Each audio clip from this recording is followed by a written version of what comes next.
پہلے کے انبیاء جتنے بھی تھے رسول اللہ صلی اللہ علیہ وسلم کے آنے سے پہلے، ان انبیاء کے واقعات، ان کی زندگی کے جو معاملات اور ان کی تفصیلات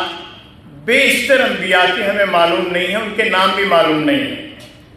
قرآن مجید نے جن انبیاء کا ذکر کیا ہے ان کی بھی تاریخ کسی مصدقہ ذریعے سے قرآن کے علاوہ نہیں ملتی، اور جو ملتی ہے ان سارے لوگوں کی تاریخ کو چند اوراق میں جو ہے وہ لکھا اور جمع کیا جا سکتا ہے۔ پھر یہ جتنے انبیاء دنیا میں تشریف لائے، ان کی تعلیمات آج کسی مستند ذریعے سے دنیا میں موجود نہیں ہیں۔ 2-3 بڑے انبیاء جن کی کتابیں دنیا میں موجود ہیں، اور 2-3 ایسے اشخاص جن کے بارے میں یہ کہنا کہ وہ نبی تھے یا نہیں تھے، یہ بڑا پوری طرح نہیں کہا جا سکتا۔ یہ وہ لوگ ہیں تاریخ کے جن کی تعلیمات دنیا میں موجود ہیں۔ ان کی کیفیت بھی یہ ہے کہ حضرت موسیٰ علیہ السلام سے منسوب جو کتاب دنیا میں موجود ہے، یہ عبرانی زبان میں، اور اس سے پہلے جو لوگ اس وقت موجود تھے ان کی زبان بہت مختلف تھی۔ پھر اس کتاب کو جب لکھا گیا تو یہ حضرت موسیٰ علیہ السلام کی زندگی کے کئی سال بعد،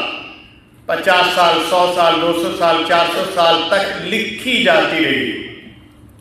حضرت موسیٰ علیہ السلام کی زندگی کے کئی سال بعد جو لوگ پیدا ہوئے ان کا تذکرہ بھی کتاب کے اندر موجود ہے۔ تو یہ بات اس بات کی علامت ہے کہ وہ جو تعلیمات اس کتاب کی صورت میں ہمیں ملی ہیں وہ نہیں ہیں جن کو ہم خالصتاً وحی کی صورت میں قبول کرتے ہوں۔ یہی صورت حضرت عیسیٰ علیہ السلام کے ساتھ بھی ہے۔ دنیا میں حضرت عیسیٰ علیہ السلام کی زندگی میں کوئی چیز ایسی نہیں تھی جس کو انہوں نے تیار کر کے لوگوں کو دیا ہو۔ یہ وہ کتاب ہے میں چھوڑے جا رہا ہوں۔ ان کی زندگی سے کے بہت مدت بعد 70 مختلف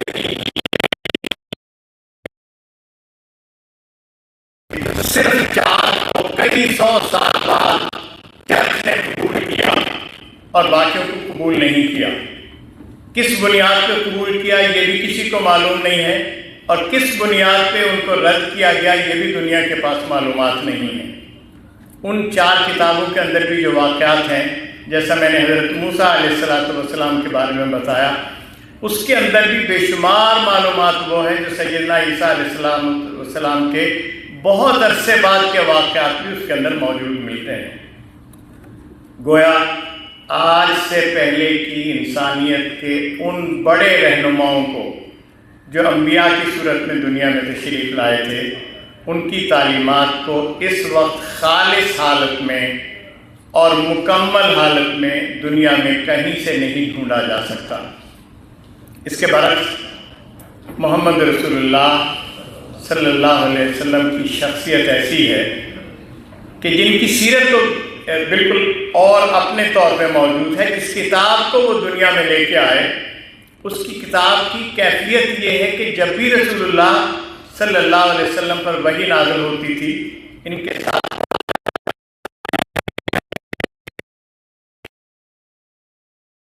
صلی اللہ علیہ وسلم خود اس کی ترتیب دیا کرتے تھے۔ آپ کو پتہ ہے یہ 23 سال کے طویل عرصے میں کتاب نازل ہوتی رہی، اور اس میں جب کوئی آیت نازل ہوتی تھی تو یہ نبی صلی اللہ علیہ وسلم خود بتاتے تھے کاتبین وحی کو کہ اس کو کس صورت میں کن آیات سے پہلے اور کن آیات کے بعد لکھا جائے۔ یہ ترتیب بھی پوری کی پوری رسول اللہ صلی اللہ علیہ وسلم نے دی۔ پھر اسی کے ساتھ ساتھ جب وحی نازل ہوتی تھی تو خود رسول اللہ صلی اللہ علیہ وسلم کے تو حافظے میں ہوتا ہی تھا، خود مسلمانوں کو یہ حکم تھا کہ وہ نماز پڑھیں تو نماز کے اندر قرآن کا کچھ حصہ ضرور پڑھیں۔ تو صحابہ میں اس کی ایک بڑی تعداد تھی جو آیات نازل ہوتی تھی ان کو پوری طرح اپنے حافظے میں محفوظ کر لیتے تھے، اور بہت ساری ایسی بھی چیزیں تھیں جس پہ اس کو پتوں پہ، پتھروں پہ، چمڑے پہ اسی زمانے میں لکھ بھی لیا گیا۔ گویا یہ سارا کا سارا سیٹ اپ جو ہے قرآن مجید کی صورت میں اصلی شکل میں اس وقت سے لے کے آگے تک چلتا رہا۔ میرے پاس زیادہ وقت نہیں ہے، میں اس کی بہت ساری تفصیلات میں نہیں جاؤں گا، لیکن یہ بات بہت وسلم پہ جتنی وحی نازل ہوئی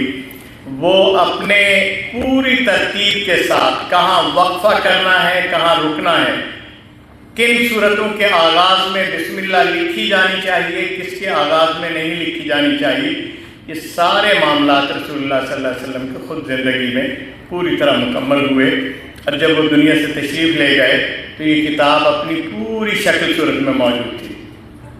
پھر اہل علم بھی جانتے ہیں اور نوجوانوں کو میں یہ بتانا چاہتا ہوں کہ رسول اللہ صلی اللہ علیہ وسلم کا کوئی قول،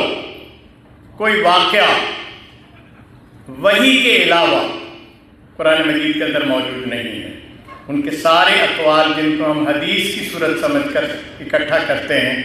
وہ بالکل مختلف ہے اس سے جو قرآن کی آیات کی صورت میں ہے۔ گویا قرآن مجید خالصتاً اللہ کے نبی پر اترنے والے ایک فرستادہ جو ہے اپنا کیا نام ہے فرشتہ، اس کے ذریعے سے انسانوں تک پہنچا اور آج بالکل اسی حالت میں موجود ہے۔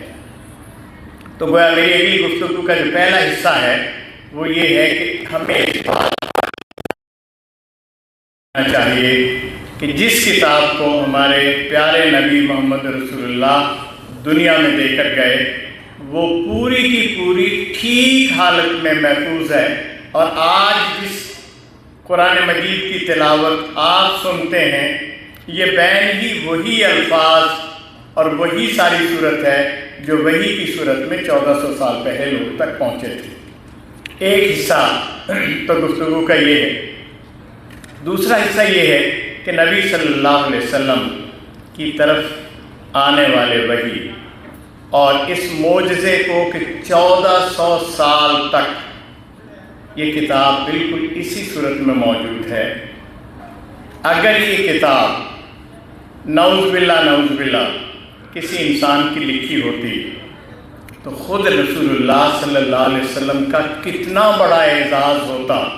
کہ وہ یہ کلیم کرتے کہ دیکھو میں ایک ایسی کتاب لے کر آیا ہوں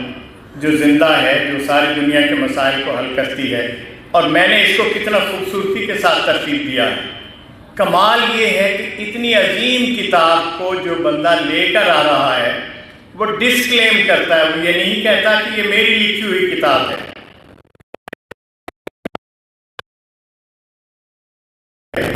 اس سے زیادہ سچائی اور کیا ہو سکتی ہے دنیا کے اندر کہ اتنا عظیم کارنامہ انجام دینے والا شخص خود یہ کہے کہ یہ میرا کلام نہیں ہے،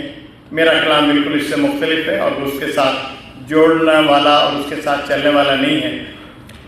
تو یہ پہلی دلیل ہے یہ سمجھنے کی کہ رسول اللہ صلی اللہ علیہ وسلم کی طرف سے جو چیز نازل ہوئی وہ ہمارے لیے کتنی قابل قدر ہے۔ اب اس کے بعد ہم یہ دیکھتے ہیں کہ رسول اللہ صلی اللہ علیہ وسلم جو تعلیمات لے کر آئے ہیں وہ اس دور کے لیے اور آج کے دور کے لیے اور آنے والے دور کے لیے کتنی عظیم ہے۔ ویسے تو اس کے لیے بہت سارا وقت چاہیے جس کی تفصیل میں بعض چیزیں بیان کی جا سکتی ہیں، لیکن میں بڑے مختصر اشارات کے ذریعے سے جو بات آپ سے عرض کرنے لگا ہوں، کائنات کے وہ سارے راز جو سائنس نے کئی 100 سال بعد ڈھونڈے اور ان کو جانا، وہ رسول اللہ صلی اللہ علیہ وسلم کو وحی کے ذریعے سے اللہ نے اس طرح پہنچایا۔ یہ جو انسان کی پیدائش کا عمل ہے کہ وہ ایک قطرے سے ایک لوتھڑے میں بدلتا ہے، پھر لوتھڑے سے اس سے اگلی اس کی حیثیت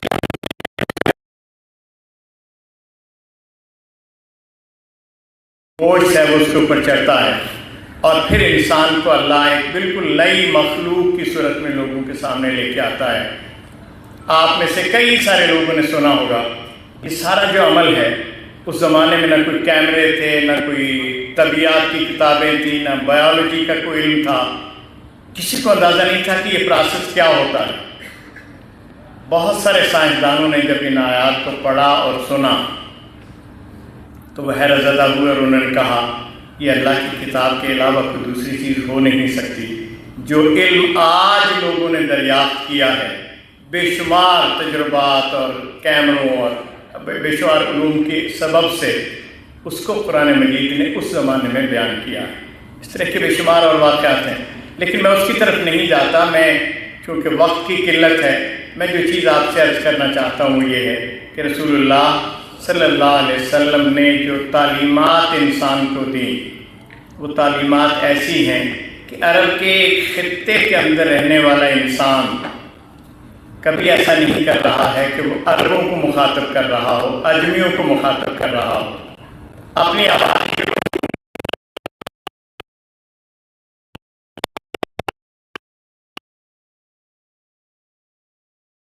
کے سامنے آتے ہیں اور اس کے ذریعے سے وہ لوگوں تک پہنچتا ہے۔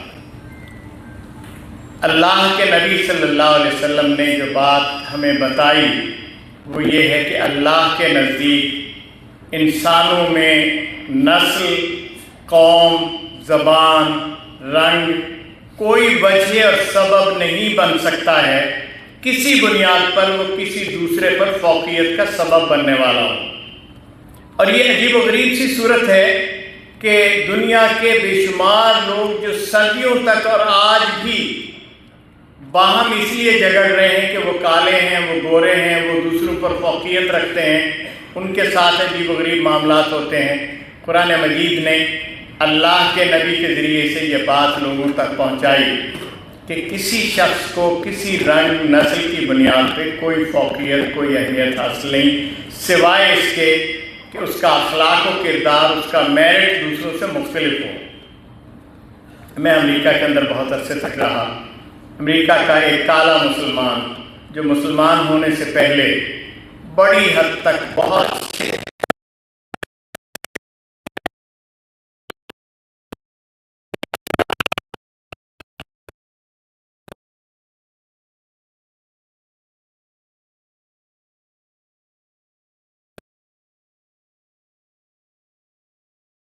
نہیں کھاتے تھے، وہ بینگن کھاتے تھے، وہ کپڑے بھی اسی طرح کے پہننا چاہتے تھے، وہ ہر شے جو سفید ہوتی تھی اس سے نفرت کرتے تھے، کالی چیز سے محبت کرتے تھے۔ انہی کے اندر کا ایک نوجوان، اس زمانے میں نوجوان تھا، میلکم ایکس، اس نے ملا کر اسلام قبول کیا اور وہ پہلی دفعہ حج کرنے کے لیے گیا۔ جب اس نے وہاں جا کر دیکھا کہ دنیا بھر سے آئے ہوئے لوگ، سارے مختلف رنگوں کے اور سارے مختلف زبانوں کے بولنے والے ایک ہی جگہ پہ دو چادروں کے اندر لپٹے ہوئے ہیں اور وہ اس کا طواف کر رہے ہیں، اور کوئی کسی کو دھکا نہیں دے رہا، اور کوئی کالا پیچھے نہیں ہے اور کوئی گورا آگے نہیں ہے، تو وہ پکار اٹھا، دنیا میں رنگ، نسل اور فرقے کی بنیاد کا صرف ایک ہی حل ہے جو اسلام نے اور محمد رسول اللہ صلی اللہ علیہ وسلم نے تجویز کیا۔ یہ رسول اللہ صلی اللہ علیہ وسلم کی تعلیمات کا اثر تھا کہ انہوں نے یہ کہا کہ انسان کو باہر پولیس لگانے کی ضرورت سے زیادہ یہ بات اہم ہے کہ انسان اپنے اندر پولیس مین کو بٹھائے، اس کو اس بات کا احساس ہو کہ اس نے اپنے رب کو جا کر جواب دینا ہے، اور اس کے ہر عمل کو جانچا جا رہا ہے، تولا جا رہا ہے، ناپا جا رہا ہے۔ اسی کی بنیاد پر وہ کسی پر ظلم نہیں کرے گا، کسی کے خلاف ہاتھ نہیں اٹھائے گا، اور جو واقعات جنگوں کی صورت میں بھی ہوں گے اس کے اندر بھی وہ انسانیت کے تقاضوں کو کبھی ملیا میٹ نہیں کرے گا۔ حضرات آپ کے علم میں ہے، اور جو پڑھے لکھے لوگ ہیں انہیں بہت اچھی طرح اس کا علم ہے کہ بیت المقدس مسلمانوں نے اب تک 2 دفعہ فتح کیا۔ ایک وہ زمانہ جب حضرت عمر رضی اللہ تعالیٰ عنہ مدینہ سے اونٹنی پر سوار ہو کر اپنے ایک غلام کو ساتھ لے کر آئے تھے، اور اس عالم میں آئے تھے کہ آدھا سفر غلام اونٹنی پہ سفر کرتا تھا اور آدھے پہ آپ سوار ہوتے تھے، اور جب وہ بیت المقدس کی حدود میں داخل ہو رہے تھے تو اس وقت غلام کے سواری پہ بیٹھنے کا موقع تھا، اور حضرت عمر رضی اللہ تعالیٰ عنہ اس کی لگام لے کر، اس کی نکیل لے کر داخل ہو رہے مقدس میں کسی خون خرابے کے بغیر مقامی آبادی نے استقبال کیا، چابیاں ان کے حوالے کی اور کہا جس کا انتظار کر رہے تھے وہ آدھا آ گیا ہے۔ اس کے بعد پھر صلیبی جنگیں ہوئیں، اور آپ کو اس کا جن لوگوں نے پڑھا ہے ان کے بہت اچھی طرح علم میں ہوگا کہ ان صلیبی جنگوں میں مسلمانوں اور عیسائیوں کے اندر جو جنگ ہوئی، اتنی خون ریزی کی گئی صلیبیوں کی طرف سے کہ کہتے ہیں کہ گھوڑوں کے گھٹنوں گھٹنوں تک مسلمانوں کا خون بیت المقدس میں بہہ رہا تھا۔ لیکن اس کے کئی سال بعد جب حضرت جو صلاح الدین ایوبی بیت المقدس میں داخل ہوئے تو بیت المقدس کی تاریخ میں یہ بات میں نہیں کہہ رہا، میں نے امریکہ کی یونیورسٹیوں میں درجنوں کتابیں پڑھی ہیں کہ یورپینز نے اس بات کو قبول کیا کہ صلاح الدین کو جو اخلاقی برتری تھی، سوائے ان کے جو جنگ کے اندر سامنے آئے تھے، کسی بچے کو، کسی خاتون کو، کسی گھر کو، کسی آبادی میں جہاں لوگ پرامن رہ رہے، کسی کو چھیڑا نہیں گیا۔ اس کی اخلاقی برتری کو ساری دنیا نے قبول کیا۔ سوال یہ پیدا ہوتا ہے کہ اخلاقی برتری کہاں سے آئی؟ صلی اللہ علیہ وسلم نے انسانوں کو سکھایا تھا کہ تم اپنے رب کے سامنے جواب دے ہو، اور ہر اس چیز کے بارے میں پوچھا جائے گا جس کے اندر آپ کو اختیار دیا گیا تھا اور آپ نے اس کو ٹھیک معنوں میں استعمال کیا یا غلط معنوں میں استعمال کیا۔ سو رسول اللہ صلی اللہ علیہ وسلم نے اپنے پیغام کے ذریعے سے یہ بات عام کی کہ آپ کے اندر ایک پولیس مین بیٹھا ہوگا جو آپ کو یہ بتا رہا ہوگا کہ آپ کو کیا دنیا کے اندر کام کرنے ہیں۔ باہر کی قوتوں سے زیادہ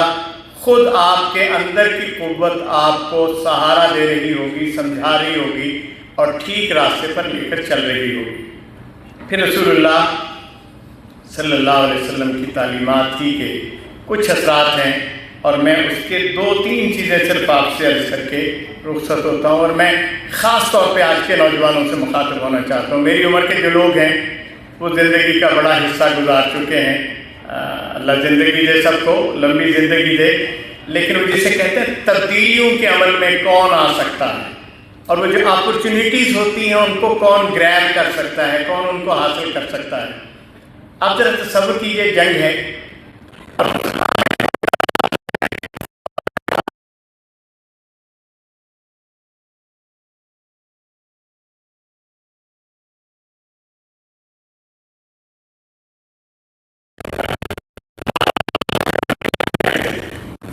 پھر یہ جو صلح کا معاہدہ ہے، آپ کا کیا خیال ہے؟ اس میں یہ طے نہیں ہونا چاہیے تھا کہ اتنے کروڑ روپیہ یا اتنے دینار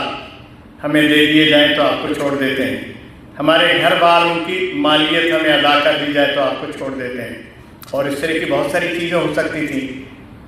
جو کی جانی چاہیے تھی۔ جنگوں کے اندر عام طور پر دنیا بھر میں ایسا ہی ہوتا ہے، لیکن یہ عجیب و غریب معاہدہ ہے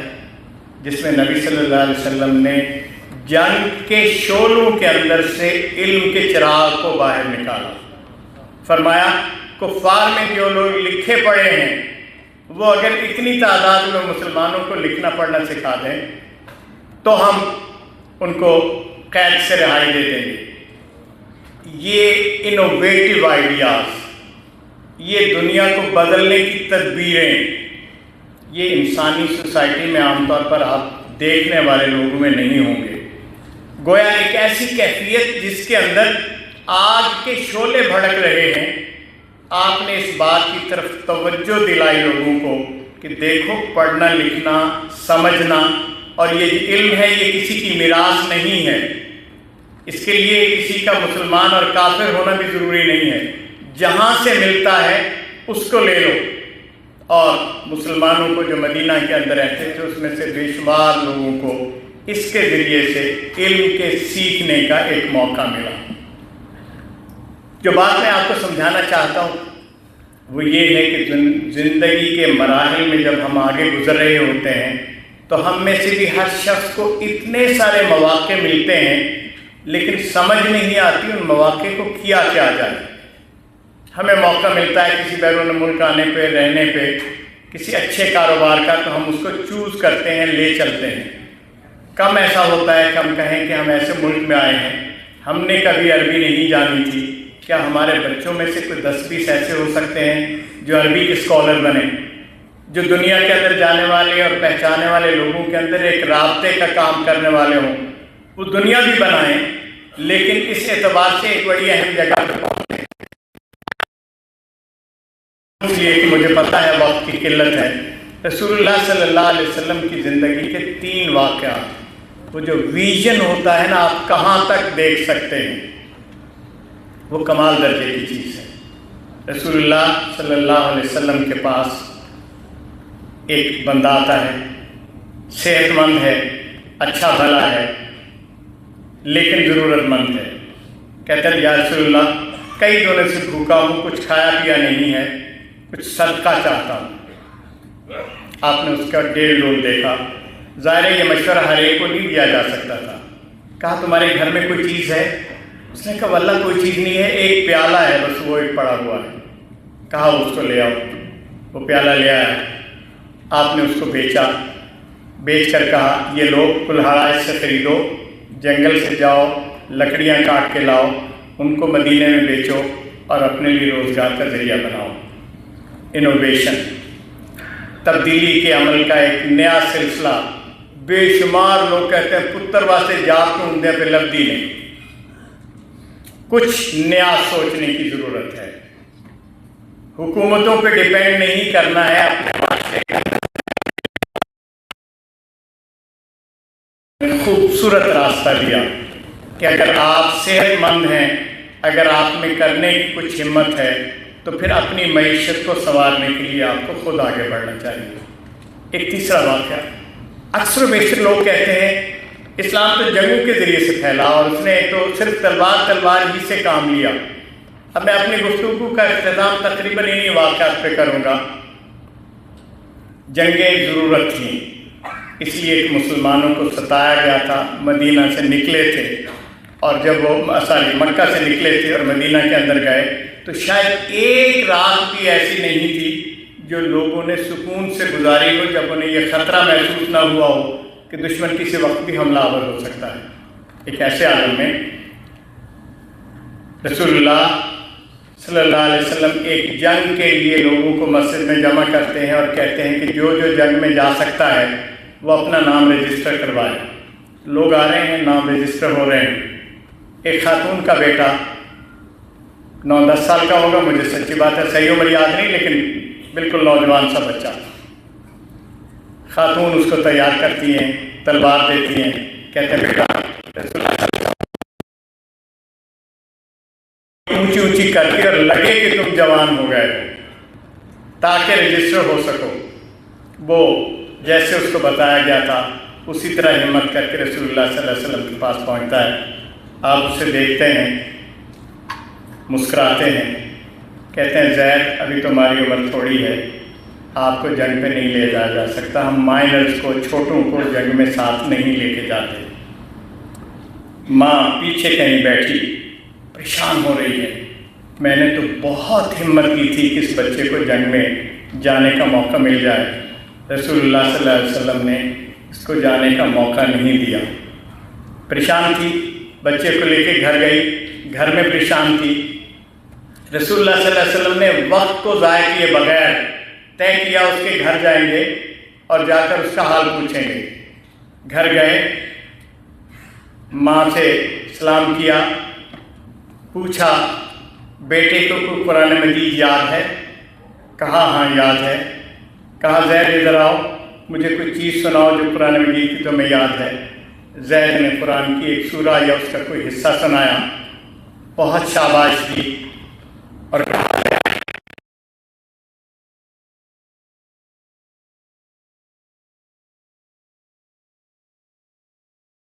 کے لیے اور بیٹے کے لیے ایک بالکل نیا سینیریو اس کے اندر سے نکلا تھا۔ حیرت سے پوچھا یا رسول اللہ فرمائیے۔ کہا میں چاہتا ہوں تم اتنے ذہین ہو، تم یہ جو ہے عبرانی زبان اس کو سیکھو اور میرے اور یہود کے درمیان کارسپانڈنس کا کام کرو، میرے نمائندے کی حیثیت سے اس کو کرو، اور پھر ان کو کاتبین وحی میں بھی اس چھوٹے بچے کو شامل کر لیا۔ یہ اعزاز حضرت زید بن ثابت کو حاصل ہوا کہ انہوں نے بہت مختصر عرصے میں، غالباً 6 یا 8 مہینے میں زبان بھی سیکھی اور وہ فریضہ بھی انجام دیا جو زبان نہ آنے کی وجہ سے ان کے ساتھ خط و کتابت میں جس کا مسئلہ پیش آتا تھا اس کو مسلسل حل کیا۔ آپ کو پتہ نہیں علم ہے کہ نہیں ہے، میں جس ٹائپ کی بات کر رہا ہوں یہ وہ ہے جو صرف جسے کہتے ہیں کاتب وحی نہیں تھا۔ جب رسول اللہ صلی اللہ علیہ وسلم اس دنیا سے رخصت ہوئے اور حضرت ابو بکر اور حضرت عمر اور باقی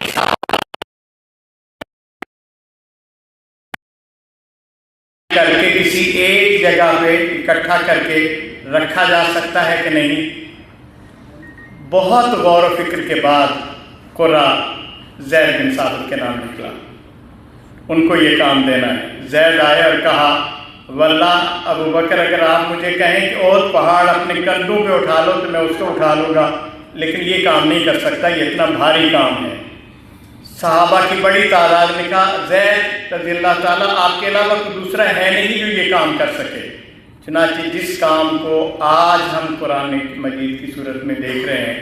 اس کی کمپائلیشن پوری کی پوری انہوں نے کی۔ عراب کا کام بعد میں ہوا، اس کا میں تذکرہ بھی نہیں کرتا، لیکن یہ کام ان کے زمانے میں ہوا۔ جو بات میں اپنے نوجوان ساتھیوں کو بتانا چاہتا ہوں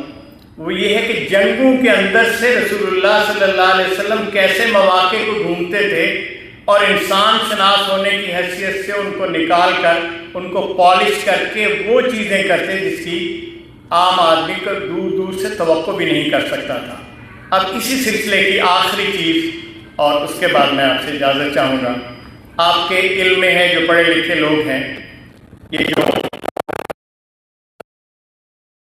غزوہ تبوک یہ 7 ہجری میں ہوئی تھی۔ جب یہ جنگ ہوئی اور یہ جنگ عربوں کے ساتھ نہیں تھی، آپ کو معلوم ہے کہ یہ دنیا کی ایک بڑی طاقت جو ہے اس کے خلاف باہر نکل کر ہوئی تھی، اور پھر دشمن سامنے نہیں آیا اور مسلمان فاتح ہو کر واپس آئے۔ اس نے سحر توڑ دیا پورے عرب کا کہ اب محمد رسول اللہ صلی اللہ علیہ وسلم اور ان کے ساتھیوں کو چیلنج کرنا اس سرزمین میں ممکن نہیں ہے۔ خوف کے بادل ہٹ گئے اور بالکل ایک دوسری طرح کی فضا قائم ہوئی۔ اب جو بات میں آپ کو بتانے لگا ہوں یہ ہے کہ اس جنگ کے فوراً بعد جب مسلمان اور ان کے سپہ سالار محمد رسول اللہ صلی اللہ علیہ وسلم مدینہ میں واپس تشریف لائے تو ان پہ آیات نازل ہوئی، اور سورہ توبہ میں یہ بات کہی گئی اب مسلمانوں کے لیے ضروری نہیں کہ وہ سارے کے سارے لوگ جنگوں میں جائیں۔ اس سے پہلے تو سارے والنٹیئر تھے، صبح و شام جس وقت آواز لگے اس وقت جنگ کے جانے کے لیے تیار تھے۔ فرمایا اب ضروری نہیں کہ یہ سارے کے سارے لوگ، ممکن ہے کہ ان گروہوں سے، ان آبادیوں سے، ان قبیلوں سے کچھ چنیدہ لوگوں کو لیا جائے جو زندگی کے سنوارنے کے گر سیکھیں، لِيَتَفَقَّهُوا فِي الدِّينِ وَلِيُنذِرُوا قَوْمَهُمْ إِذَا رَجَعُوا إِلَيْهِمْ۔ یہ وہ لوگ ہوں گے جو ان آبادیوں سے نکلیں گے، ذہین ہوں گے، سمجھدار ہوں گے، زندگی کے قواعد کو سمجھیں گے، لا کو بنائیں گے، جوڈیشری کو قائم کریں گے، مالیات کے نظام کو سنبھالیں گے، فوج کے لیے بھرتیوں کا نظام قائم کریں گے، گورنر بنیں گے اور بے شمار دوسری طرح کی چیزیں کریں گے۔ یہ آیت عین اس وقت نازل ہوئی جب جنگ ابھی بالکل اپنے آخری مرحلوں میں بند ہو کر آ رہی تھی۔ پھر آپ نے دیکھا کہ یہ 7 ہجری کے فوراً بعد دنیا میں اس تیز رفتاری کے ساتھ جہاں جہاں مسلمان مملکتیں قائم ہوئیں وہاں گورنر پہنچے، ججز پہنچے، مالیات کا نظام قائم ہوا۔ وہ ملک جس کے اندر نہ یونیورسٹیاں تھیں، نہ کالجز تھے، نہ تعلیم کے لیے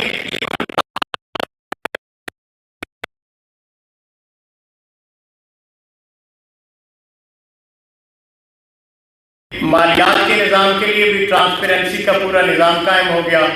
تعلیم اور خدمت کے بھی سارے ادارے چند سالوں کے اندر بن گئے، اور یہ وہ معجزہ تھا جو محمد رسول اللہ صلی اللہ علیہ وسلم نے کر کے دکھایا۔ آج کے بہت سارے نوجوان پریشان ہوتے ہیں کیا کریں، سیرت کی کانفرنسز ہوتی ہیں، نعتیں سنائی جاتی ہیں،